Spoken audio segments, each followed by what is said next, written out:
Quem nunca ficou até tarde apreciando uma atividade que se gosta muito?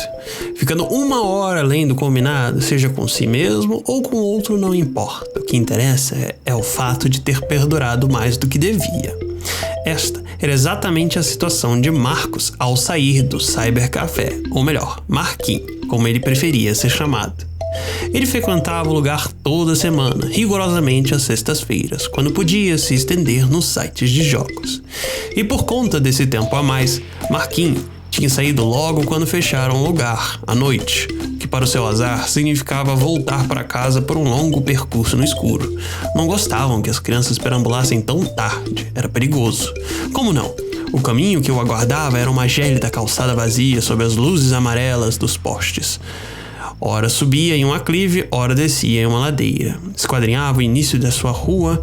Esta era a Rua Tacho, em um de seus fins de frente para o cybercafé. Não se ouvia nada, nem pio de pássaro, nem pio de gente. O frio era intenso pela rua que cortava a sua, Ribeirinho.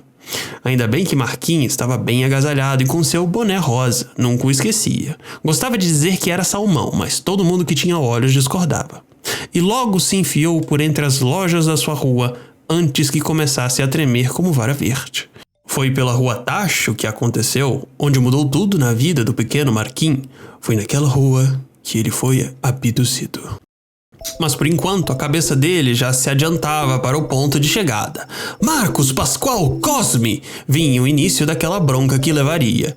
Tinha mais medo disso do que da rua mal iluminada. Estranho, não é mesmo, leitor? Mas este era o jeito de Marquinhos. Achava que poderia driblar a tudo como fazia no futebol. Perigo? Se esconde atrás do poste. Esqueceu o dever de casa? Se esconde debaixo da carteira. Havia um certo local na rua, muito perigoso por sinal, onde havia um buraco pela grama, um buraco de coruja, muito bom para escapadas. Já atestara 2 vezes e sempre saiu de fininho dos maus vizinhos.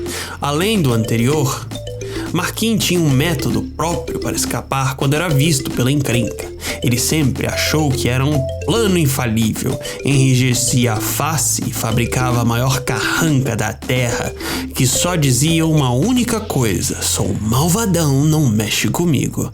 Achava que com essas suas cartas na manga poderia escapar de tudo, menos do sono, este que chegava de fininho para dar um belo soco de cansaço a qualquer momento.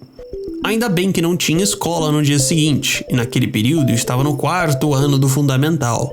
Sua escola era praticamente no mesmo prédio onde morava, em um subúrbio movimentado, assim como viu há muito chamarem o lugar. Não que soubesse exatamente o que era subúrbio. A escola estava muito complicada. Seu amigo, único ao que considerava, se mudara há não muito tempo.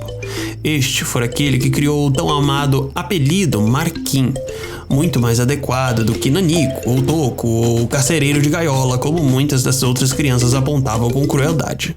Também não tinha muito gosto pelo seu nome do meio, Pascoal, como muitos funcionários rugiam pela escola quando encontravam algo fora do lugar, ou quando havia algum desenho feito na parede. Estava acostumado de ser chamado, até quando não era culpado. Marquinhos achava ser um imã de confusão, ainda mais depois de ter repetido de ano. Estava mais dissonante da turma, de todos. Não sabia se sentava na frente, nem lá no famoso fundão. Então sentava-se no meio, vezes mais na frente, vezes mais atrás, sem saber onde era seu lugar. Mesmo ficando o máximo que se permitia de chegar na frente, era ruim para ele. Difícil para entender tudo e ver também. Seu único consolo para continuar todo dia acordando tão cedo era poder ter aquelas maravilhosas horas no cybercafé. E não eram de graça. Era assim que toda a mesada que seus pais lhe davam acabava indo. Pelo ralo, segundo muitos. Tudo para o cybercafé. As horas ali eram tão preciosas que ele economizava até nos lanches. Seu jantar nas sextas, por exemplo, era um mísero pastelzinho de queijo, do tamanho de um bloco de notas. Sentia fome na ida para casa, seu estômago gritava por comida, mas, como sempre, dizia a si mesmo que valera a pena. Apesar de que um pastelzinho não alimenta ninguém. Não, esquece disso, Marquinhos, disse ele para si, tentando dominar a fome como se ela fosse um cão sem coleira. Que nada, ele precisava lembrar que a fome nada mais é do que um pequeno contratempo por tanta diversão. Se não fosse por isso, não teria ficado mais 1 hora jogando. Havia tantos jogos divertidos e interessantes de estratégia, ação, de simulação, a ação, de esporte, a ação, havia um monte de ação. Tudo naquele site chamado de Jogos Celestiais Supremos da Galinha Celestial Suprema. Era engraçado. Muitos jogos tinham uma galinha neles, mas custava entender o porquê das galinhas.